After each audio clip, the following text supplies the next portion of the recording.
جب آپ طاقت کی پوزیشن میں بیٹھتے ہیں بات کرنے کے لیے، جیسے ایران بات چیت کرنے کے لیے بیٹھا تو ٹیبل پہ اس نے بہت کچھ حاصل کیا. کمزوروں کے ساتھ تو کوئی بات چیت بھی نہیں کرتا، حاصل کیا کرنا ہے. عمران خان نے 1 سال قبل کہا تھا کہ خیبر پختونخوا میں اپنی تنظیم کو مضبوط کرو. سہیل آفریدی کو اسٹریٹ موومنٹ کا کہا تھا. وقت آ گیا ہے، تحریک کو آگے بڑھاؤ، تنظیم مضبوط کرو، سب کارکنان اپنے M N as M P as پر دباؤ بڑھائیں. حکومت پاکستان کولیپس کر چکی ہے. یہ وہ بات ہے جو میں کئی دنوں سے آپ کو بتا رہا ہوں کہ یہ مکمل طور پہ کولیپس کر گئے ہیں. عاصم منیر صاحب کے ہاتھ پاؤں پھولے ہوئے ہیں، ان کا رجیم مکمل طور پہ ناکام ہو چکا ہے. اب وہ یہ سوچ رہے ہیں کہ ملبہ ڈالنا کس پر ہے. ملبہ ڈالنے کے لیے انہیں مل کوئی نہیں رہا. اور پاکستان تحریک انصاف نے کوئی بہت بڑا احتجاج اسلام آباد کی جانب گزشتہ 1.5-2 سال میں کیا بھی نہیں ہے، تو یہ ملبہ بھی کسی پہ نہیں ڈال سکتے. تو ان کے ہاتھ پاؤں پھولے ہوئے، ان کے ہاتھ میں کوئی چیز باقی نہیں رہ گئی. اب وہی بات علیمہ خانم کہہ رہی ہے کہ حکومت پاکستان کولیپس کر چکی ہے. آپ پاکستان میں معاشی، انتظامی اور عدالتی حالات دیکھ لیں، اب آپ کو نکلنا ہوگا.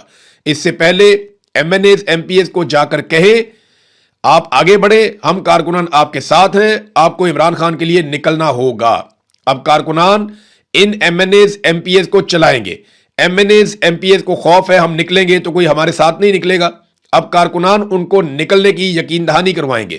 ایجنسیاں باتیں پھیلا رہی ہیں کہ گروپنگ ہے، ہم اس کی تردید کرتے ہیں. کوئی گروپنگ نہیں ہے، آپ سب لوگوں نے نکلنا ہے، آپ لوگ تیاری کریں. تو یہ اب عمران خان کی بہنیں جو ہیں وہ الگ الگ نکلیں گی، اور وہ الگ الگ جگہ پہ، تینوں بہنیں ہیں، وہ 3 بہنیں زیادہ متحرک ہیں، وہ نکلیں گے الگ الگ جگہ پہ، کارکنوں کو متحرک کریں گے پنجاب کے اندر، خیبر پختونخوا کے اندر، اور وہ ایک فائنل موومنٹ کی طرف جائیں گے. اسٹریٹ موومنٹ وہ کہاں گئی؟ تو میں آپ کو یہ بتا دوں کہ عمران خان نے جنید اکبر کو کہا تھا کہ آپ نے کرنی ہے پارٹی کی تنظیم سازی، اور چھوڑ دیں آپ باقی ساری چیزیں، اور چیئرمین پبلک اکاؤنٹس کمیٹی ہے وہ سب آپ چھوڑ دیں، آپ پارٹی کی تنظیم سازی کریں. اب وہاں کیا صورتحال ہے وہ تو وہی بتا سکتے ہیں. دوسری جانب جو اسٹریٹ موومنٹ ہے وہ میں آپ کو بتا دیتا ہوں، کیونکہ گراؤنڈ پہ ہمارے بہت سارے جرنلسٹ ہیں وہ کہتے ہیں جی بالکل نہیں ہوئی، زیرو. جو اسٹریٹ موومنٹ جس کی ذمہ داری سہیل آفریدی کو دی گئی تھی، اس میں صرف انہوں نے ایک اناؤنسمنٹ کیا تھا کہ عمران خان صاحب کی رہائی کے لیے نوجوان اپنی ممبرشپ کروائیں، لیکن ایک مرتبہ انہوں نے یہ اعلان کیا اور اس کے بعد وہ غائب ہو گئے. پریکٹیکلی انہوں نے یا ان کے ساتھیوں نے اس کے لیے کوئی کوشش نہیں کی، کوئی کیمپس نہیں لگائے گئے، کوئی ایسی جدوجہد نہیں کی گئی جس کی بنیاد پہ لوگ آتے، نوجوان آتے، وہ آ کر اس تحریک کا، اس کی ممبرشپ لیتے اور اس کے اوپر کوئی حلف نامے ہوتے، کوئی اکٹھے ہوتے. وہ ایک بہت بڑا پروجیکٹ ہو سکتا تھا جس میں 10-20 لاکھ نوجوان اکٹھے ہو جاتے، لیکن انہوں نے اس پہ توجہ نہیں دی. اور اس کی جو سب سے بڑی وجہ ہے وہ پاکستان کی ملٹری اسٹیبلشمنٹ نے اس کے رستے میں روڑے اٹکائے تھے. کیونکہ فوج، یاد رکھیے گا، اسٹوڈنٹ سے، جو فوجی کی عادت ہے وہ اسٹوڈنٹ سے اور نوجوانوں سے واقعی بہت ڈرتی ہے. انہیں لگتا ہے کہ جب نوجوان اپنے ہاتھوں میں چیزیں لے لیتے ہیں تو پھر آپ طاقت کے ذریعے سے چیزیں کنٹرول نہیں کر سکتے. تو ناظرین، اب علیمہ خانم پہ تنقید، یہ 2 جگہ سے تنقید ہو رہی ہے. ایک تو تنقید عمران خان صاحب کے جو مخالفین ہیں، چاہے وہ سیاستدان ہیں، چاہے وہ میڈیا کے اندر لوگ ہیں، چاہے وہ اسٹیبلشمنٹ کے ٹاؤٹس ہیں، وہ لوگ تو تنقید کریں گے، سمجھ آتی ہے. دیکھیں، یہ تو ایک نصرت بھٹو نے بھی ذوالفقار دی بھٹو کے لیے آواز اٹھائی تھی. پھر ایک دور تھا جب نواز شریف کے لیے کلثوم نواز نے بھی آواز اٹھائی تھی. اور اب مایوسی اتنی بڑھ گئی ہے کہ پاکستان تحریک انصاف کی قیادت نکلتی نہیں ہے، اور وہ بہت پریشان ہے کیونکہ سامنے ملٹری اسٹیبلشمنٹ ہے، پولیٹیکل فورس نہیں ہے. تو اب جو رسک عمران خان کی فیملی لے سکتی ہے وہ کوئی اور نہیں لے گا ان کے لیے. یہ بات سب کو سمجھ آ رہی ہے، اور یہ مطالبہ بار بار کیا جا رہا تھا کہ وہ خود آ کر سامنے سے لیڈ کریں. تو جو عمران خان صاحب کے مخالفین ہیں، جو ان سے بغض رکھتے ہیں، وہ تو اس پہ تنقید کریں گے ہی کریں گے. لیکن دوسرا ایک گروپ ہے جو عمران خان صاحب کی اپنی پارٹی میں، یہ وہ لوگ ہیں جو شرمندہ ہیں، کچھ کر نہیں پائے. کیونکہ یہ خود کچھ کر نہیں پائے تو یہ نہیں چاہتے کہ کوئی اور کچھ کرے. اور تھوڑے سے ایسے بھی ہیں جو دونوں طرف کھیلتے ہیں، یعنی ملٹری اسٹیبلشمنٹ انہیں کہتی ہے کہ آپ یہ ایک سٹیٹمنٹ دے دیں تاکہ تنازع پیدا ہو جائے، تو وہ ایک سٹیٹمنٹ دے دیتے ہیں اور کوئی ایسی بات نہیں ہے. لیکن کیا اس سے یہ تحریک رکے گی؟ دیکھیں، اگر علیمہ خانم کو گرفتار نہ کیا تو جتنا میرا پولیٹیکل ایکسپیرینس ہے، میں آپ کو ایک چیز تو کنفرم بتا دیتا ہوں، اگر علیمہ خانم کو یا عمران خان کی بہنوں کو گرفتار نہ کیا گیا ملٹری اسٹیبلشمنٹ کی جانب سے، تو یہ تحریک بہت بڑی ہو جائے گی، اور آپ آنے والے دنوں میں بہت بڑے بڑے جلسے اور جلوس اور اجتماعات آپ دیکھیں گے. پاکستان تحریک انصاف اپنی پوری طاقت لگا کے اگر مخالفت بھی کرنا چاہتی ہے نا تو وہ کر کے دیکھ لے. یہ گنڈا پور، سہیل آفریدی، جنید اکبر صاحب، اگر یہ سارے مخالف بھی ہو جائیں، اول تو نہیں ہے، لیکن اگر یہ سارے مخالف بھی ہو جائیں نا علیمہ خانم کے اور عمران خان کی بہنوں کے، اس کے باوجود وہ اتنے بڑے بڑے اجتماعات کر دیں گے کہ یہ سر پکڑ کے بیٹھ جائیں گے سارے. یہ مجھے آئیڈیا ہے کیونکہ پبلک ان کے ساتھ کھڑی ہوگی. وہ اس وقت عمران خان کا موقف بھی کھل کر بیان کر رہی ہیں اور وہ عمران خان کے حق کے اندر سب سے اگلی صف کے اندر کھڑی ہوئی ہیں. تو یہی وجہ ہے کہ لوگ ان کے ساتھ کھڑیں گے. لوگوں کو سروکار جو ہے وہ عمران خان سے ہے, لوگ باقیوں کو نہیں جانتے. تو کچھ لوگ کہہ رہے تھے جی یہاں پہ موروثیت نہیں ہے, پاکستان تحریک انصاف میں فیملی پالیٹکس کی کوئی جگہ نہیں ہے. تو دیکھیں گنڈا پوروں کے اوپر تو کبھی بات نہیں کی گئی, وہ بھی تینوں بھائی پالیٹکس کے اندر ہیں. پھر اسی طرح جو ہے وہ خٹک کے اوپر کبھی بات نہیں کی گئی, شاہ محمود قریشی کے خاندان پہ کبھی بات نہیں کی گئی, چودھری خاندان پہ بات نہیں کی گئی. تو یہ علیمہ خانم کوئی الیکشن لڑنے نہیں آ رہی, نہ اس نے سینیٹر بننا ہے, نہ وزیر بننا ہے, نہ کچھ اور بننا ہے, نہ ان کے بچوں نے پالیٹکس کرنی ہے. یہ صرف اپنے بھائی کے لیے آ رہے ہیں. اور عمران خان کبھی ان کو پالیٹکس میں آنے بھی نہیں دے گا. جب عمران خان وزیر اعظم پاکستان تھا تب اس نے ان میں سے کسی کو کچھ نہیں دیا. نواز شریف نے تو پورا ٹبر لگایا ہوا ہے نا, رشتہ داروں کے رشتہ دار, آگے سے ان کے رشتہ دار, یہ جناب فلانا ہے, اس کو بھی اندر کرو, اس کو بھی لگاؤ, اس کو بھی لگاؤ. انہوں نے پورا کا پورا خاندان ٹبر میاں نواز شریف نے پالیٹکس کے اندر جھونک دیا اپنا, سب کو لگایا ہوا ہے. ادھر سرداری ہیں وہ بھی یہی کرتے ہیں, دور قریب کے سارے رشتہ دار پالیٹکس کر رہے ہیں.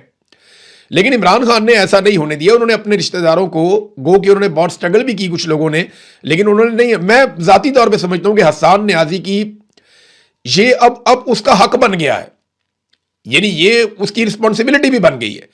جتنی اس نے قربانی دے دی ہے, جتنی اس نے مار کھا لیا حسان نیازی نے, اب اس کی ذمہ داری ہے کہ وہ پالیٹکس کو نہ چھوڑے.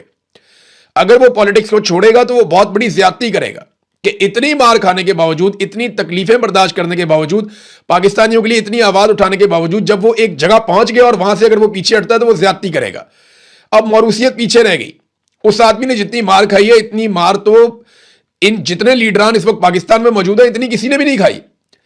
وہ فوج کے پاس قید تنہائی میں رہا لمبے عرصے تک, اس کو فوجی عدالت سے سزا دلوائی گئی. تو اب اس خاندان میں کم سے کم یہ ایک آدمی تو ایسا ہے جس کا میں ہمیشہ حمایت کروں گا اگر وہ کبھی بھی کہے گا کہ میں پالیٹکس میں آتا ہوں, اور اگر وہ کہے گا کہ میں پالیٹکس میں نہیں آتا تو میں اس کی مخالفت بھی کروں گا کہ یار اس جیسے لوگ اگر پالیٹکس میں نہیں آئیں گے نا تو پھر پالیٹکس کو نقصان ہوگا اور پاکستان کی پالیٹکس آگے نہیں بڑھے گی.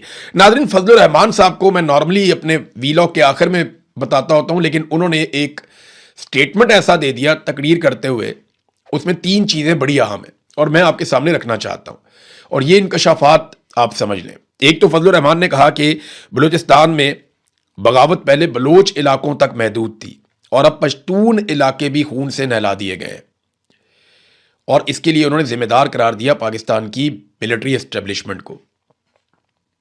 انہوں نے کہا کہ اب وہاں سے 50 لاشیں آ رہی ہیں جو پشتون علاقے ہیں اور وہاں پہ بغاوت پہنچ گئی ہے. کوئی ریاستی رٹ باقی نہیں ہے, بچے اسکول نہیں جا سکتے, مغرب کے بعد پولیس باہر نہیں نکل سکتی. یہ حالات بلوچستان میں اور خیبر پختونخوا میں دونوں جگہوں پہ ہیں, لیکن بلوچستان کا تو بیڑے ہی غرق ہو گیا.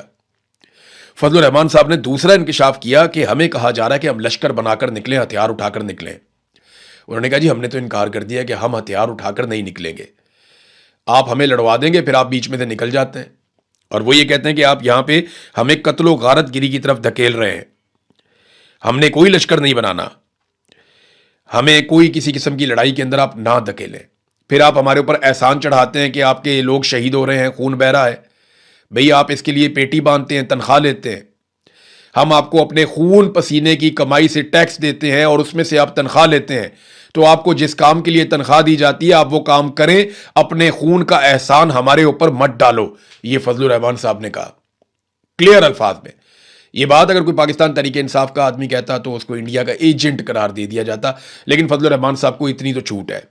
انہوں نے بڑی کلیئرلی یہ بات کی کہ اگر فوجی یا پولیس والے شہید ہو رہے ہیں تو بھئی تم تنخواہ لیتے ہو اس کام کے لیے, اپنے خون پسینے کے پیسے سے ہم تمہیں دیتے ہیں تنخواہ اپنی حفاظت کے لیے, تو تم یہ آپشنل تو نہیں تھا, تم نے خود ہی کہا تھا کہ ہم نے یہ نوکری کرنی ہے, ہمیں پیسے ملنے چاہیے, تو مل رہے ہیں, اب لڑو. ہمیں کیوں کہتے ہو کہ لشکر بنائیں اور بنا کے بندوقیں اٹھا کے اسلحہ ہم ان کے سامنے مقابلے میں آ جائیں, آپ نکل جائیں گے, ہم یہاں قتل و غارت گری میں مارے جائیں گے جیسے ہمیشہ ہوتا رہا. تو فضل الرحمان صاحب نے یہ بات کی. اور تیسری بات جو فضل الرحمان صاحب نے کی, انہوں نے کہا جی اگر الیکشن لڑنا ہے نا تو وردی اتارو اور آ جاؤ میدان میں, پتہ چل جائے گا کہ آپ کو کتنے لوگ ووٹ دیتے ہیں اور کتنے لوگ آپ کو منتخب کرتے ہیں. فضل الرحمان صاحب نے ذرا تھوڑی سختی کر دی وردی اتارنے کی بات. میں چیلنج کرتا ہوں کہ عاصم منیر صاحب فیلڈ مارشل بھی رہے, یونیفارم بھی پہنے اور الیکشن لڑیں عمران خان کے مقابلے میں. عمران خان کے کیا, یاسمین راشد کے مقابلے میں, وہ بھی چھوڑیں, آپ سرم جاوید کے مقابلے میں الیکشن لڑیں.